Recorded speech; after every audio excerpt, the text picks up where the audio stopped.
We call upon the government of India to work with us, to take seriously these allegations. Trudeau ने गुरुवार को एक press conference में फिर से भारत के खिलाफ आग उगली। खालिस्तानियों पर एक्शन लेने की जगह ट्रूडो ने खालिस्तानी हरदीप सिंह निज्जर की हत्या को लेकर उल्टे भारत को नसीहत दे डाली कि मामले को हल्के में न लें और सहयोग करें। खालिस्तान न कभी बना था, न कभी बनेगा, न कभी बनने देंगे। अब जनाब ये घुस के मारेंगे, वो इधर तो होना क्या था, वो उधर कनाडा में घुस के मारेंगे। नाम नेहाद जमहूरियत के अलमबरदार भारत एक तरफ अमन और जमहूरियत का भाषण देते नहीं थकता और खुद अपनी इंतहा पसंद आरएसएस की सोच से दुनिया का अमन खराब करने के दर पे है। भारत तो भारत, कनाडा जैसे पुराने मुल्क में भी भारत ने अपनी इंतहा पसंदी से उनका अमन तबाह कर दिया है। पंजाब के लोग खुद कह रहे हैं कि खालिस्तान नहीं बनना चाहिए। किसने बोला है? पंजाब के सिख कहते हैं। नहीं, वो जो बिका होगा वो कहेगा, जो बिका होगा ना, जिसका जमीर होगा वो बोलेगा बनेगा। वो हक नहीं मिल रहा तो वो बनाएंगे, उनको राइट है, बनने दें। चाहे 20 टुकड़े इंडिया हो जाए, हमें इंडिया से क्या है, हम तो खुश होते हैं ज्यादा हो जाए। उनको हक नहीं मिल रहा, सिखों को हक ही नहीं मिल रहा। सिखों को हक दो, मैं सिखों के साथ हूँ। भारत जो है वो कनाडा से दालें ले रहा है और आटा ले रहा है, तो वो बंद कर देंगे, कहीं और से लेंगे, इनकी इकॉनमी मजीद खराब होगी। अगर कनाडा में एक शख्स मर्डर होता है जो कैनेडियन सिटीजन और उसमें उनकी एम्बेसी शामिल है, इसका मतलब मिनिस्ट्री ऑफ एक्सटर्नल अफेयर शामिल है, उसके अंदर जयशंकर शामिल है, उसके अंदर एनएसए के डेथ स्क्वाड्स हैं जो रिसर्च एनालिसिस विंग के वहाँ पे फिर रहे हैं। इट मींस के एनएसए का ऑफिस इन्वॉल्व है। अगर ये दोनों इन्वॉल्व है, इसका मतलब मोदी की आशीर्वाद के साथ हो रहा है। अजीब किस्म, मतलब मुझे नहीं पता कि ये इनकी फॉरेन पॉलिसी को क्या हो गया है, सत्यानाश बेड़ा गर्क की क्या किया इन्होंने। आपने कहा रोकेगा कौन इनको? भारत ने जो एरोगेंस शो की है, रुकेगा कैसे? आई डोंट थिंक सो कि ये पूरी तरह स्टॉप होगा। इसमें से अच्छा कुछ भी नहीं निकलेगा मेरे ख्याल में। कल जो एक स्टेटमेंट दी है ट्रूडो साहब ने पिछले टाइम इस वाकये के बाद, तो उसमें लग रहा था उनकी भी हवा। नाम नेहाद जमहूरियत के अलमबरदार भारत एक तरफ अमन और जमहूरियत का भाषण देते नहीं थकता और खुद अपनी इंतहा पसंद आरएसएस की सोच से दुनिया का अमन खराब करने के दर पे है। भारत तो भारत, कनाडा जैसे पुराने मुल्क में भी भारत ने अपनी इंतहा पसंदी से उनका अमन तबाह कर दिया है। गुज़िश्ता दिनों खालिस्तान तहरीक के सिख रहनुमा हरदीप सिंह के कत्ल के बाद कनाडा में भारत से अलहदगी की हामी खालिस्तान तहरीक के एक और रहनुमा को आज कत्ल कर दिया गया है। सिख रहनुमा दोल सिंह को कनाडा के एक शहर में नामालूम अफराद ने फायरिंग करके कत्ल किया और 3 रोज पहले कैनेडियन वजीर आजम जस्टिन ट्रूडो ने अपने बयान में कहा था कि कनाडा में कत्ल होने वाले सिख रहनुमा हरदीप सिंह के जो कत्ल है उसमें भारत की जो एजेंसी है रॉ, उसके मुलविस होने के बाकायदा नाकाबिले तरदीद शवाहिद मिले हैं। अब इस बयान के फौरी बाद कनाडा ने भारतीय एजेंसी रॉ के सरबराह को मुल्क बदर कर दिया था। अच्छा, भारत आखिर चाहता क्या है? भारत आलमी अमन के लिए खतरा आखिर क्यों बनता जा रहा है? ब्रिगेडियर साहब, सबसे बड़ी जो जमहूरियत का एक लिबादा ओढ़े भारत दुनिया के सामने बाकायदा एक्सपोज हो गया, बेनकाब हो गया। पहले पाकिस्तान दुनिया को बारहा बताता रहा कि भारत जो है वो क्रॉस बॉर्डर टेररिज्म करता है, भारत दहशतगर्दी टेररिज्म को फैलाता है, खित्ते के अमन को तबाह करता है। अब तो ब्रिगेडियर साहब कनाडा से भी गवाही आ गई है। ये जो गुजरात का कसाई है नरेंद्र मोदी, जो बुनियादी तौर पर हिटलर और मेसलिनी का एक प्रोडक्ट है, उसका दिमाग जो है वो खून और अकलियतों को मारने के अलावा कुछ सोच नहीं सकता। उसके साथ एक और निहायत ही दरिंदा किस्म का और एक गिरा हुआ किस्म का इंसान बैठा है जिसका नाम है अजीत कुमार डेविल। तो ये डेविल और मूजी का जो कॉम्बिनेशन है, जिसको अमित शाह सपोर्ट करता है, उन्होंने इस इलेक्शन को जीतने के लिए एक कॉल रिकॉर्ड की गई थी जिसमें उन्होंने कहा था कि कुछ ऐसे लोग मारो जिससे हम इलेक्शन जीत जाएं और तुम इंडियन आर्मी के लोगों को मारो। तो इन्होंने पुलवामा में 30 लोग ठोक दिए सीआरपीएफ के। और फिर गवर्नर कश्मीर ने कहा कि मुझे, जब मैंने कहा कि इसमें बात करें, नरेंद्र मोदी ने कहा नहीं, इसको हम इस्तेमाल करेंगे पाकिस्तान के खिलाफ। तो ये भारत के अंदर अब ये चीजें हैं। इस वक्त जो कत्ल हुआ है कनाडा में, ये जो किलिंग हुई है, ये सिर्फ रॉ की किलिंग नहीं है। और रॉ की किलिंग आप इसलिए कह सकते हैं कि अजीत कुमार डेविल की एक स्टेटमेंट ऑन रिकॉर्ड है जिसमें उसने कहा था कि पाकिस्तान के अंदर जो दहशत ग्रुप लड़ रहे हैं वो किसी तरह रिलीजियसली मोटिवेटेड नहीं है, वो मर्सिनरीज हैं। हम मर्सिनरीज को पैसा देंगे, पाकिस्तान के अंदर बम ब्लास्ट कराएंगे, पाकिस्तान के अंदर हम सुसाइड बॉम्बिंग कराएं। यानी मतलब ये कि अजीत कुमार डेविल ये एक्सेप्ट कर रहा है कि हम मर्सिनरीज को पैसा देके दूसरे मुल्कों के अंदर बर्बादी करेंगे। यही चीज आपको नजर आती है कनाडा के अंदर।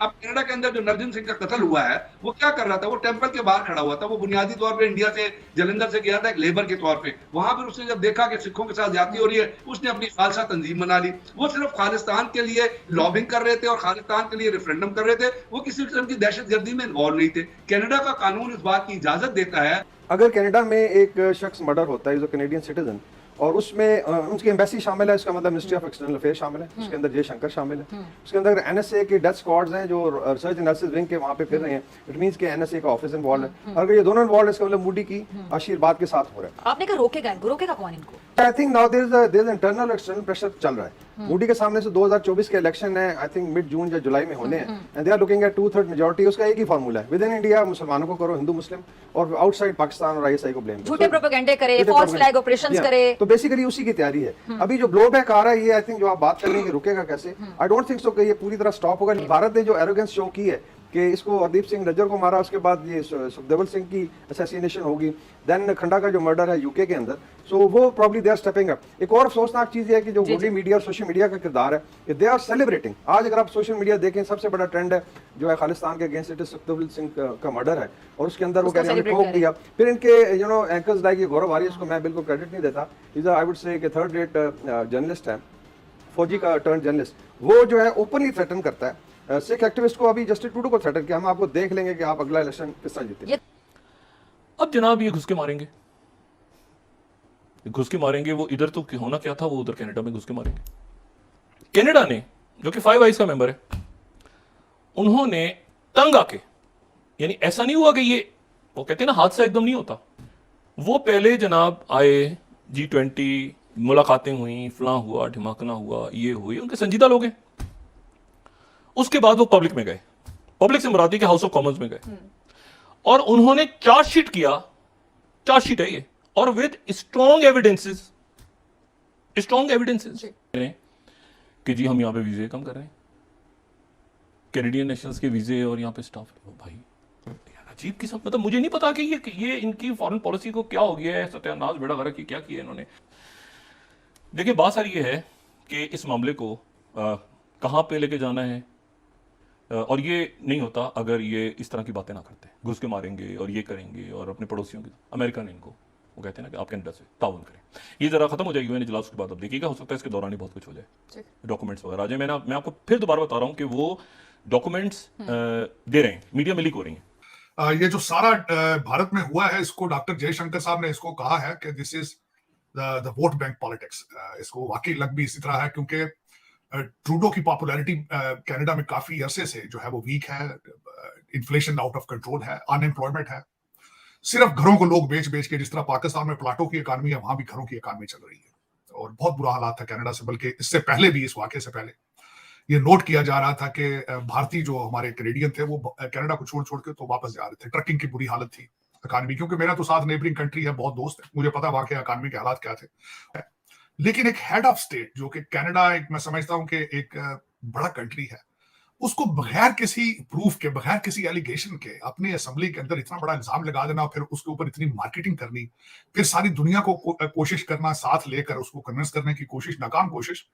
अमेरिका ने तो बिल्कुल जवाब नहीं, उस पर उन्होंने कहा कि आपको इन्वेस्टिगेशन करनी चाहिए थे। यूके ने एक बहुत ही ठंडी स्टेटमेंट दी जिसमें भारत का नाम तक नहीं था। फिर दूसरा उन्होंने कोशिश की, एक इनका दूसरा ग्रुप है फाइव आई कंट्रीज जो इंटेलिजेंस और टेररिज्म में एक दूसरे को सपोर्ट करते हैं, वहां से स्टेटमेंट लेने की एक नाकाम कोशिश की, उन्होंने भी जवाब दिया।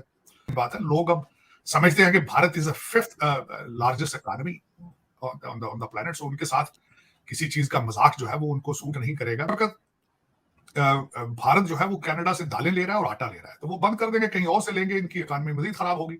इनका एक पेंशन फंड है जो 2 बिलियन से ज्यादा है, उसकी इन्वेस्टमेंट इन्होंने भारत में कर रखी है। महिंद्रा जो ट्रैक्टर बनाते हैं, गाड़ियां बनाते हैं, उनके प्रोजेक्ट में इन्होंने अपने कनाडा के जो पेंशन है उसको 2 बिलियन। तो ये सारी चीजें अपने लिए गड़े खोद रहे हैं मेरे ख्याल में इस मॉडर्न दौर के अंदर, बगैर किसी एलिगेशन, बगैर किसी सॉलिड प्रूफ के। इसमें से अच्छा कुछ भी नहीं निकलेगा मेरे ख्याल में। कल जो एक स्टेटमेंट दी है ट्रूडो साहब ने पिछले टाइम इस वाकये के बाद, तो उसमें लग रहा था उनकी भी हवा निकली हुई थी। उन्होंने भी कहा है कि हम भारत को जो है वो, मेरा ये नहीं था कि उनको प्रोवोक किया जाए, लेकिन प्रोवोक तो अब हो चुका है, चीजें तो अब आपके हाथ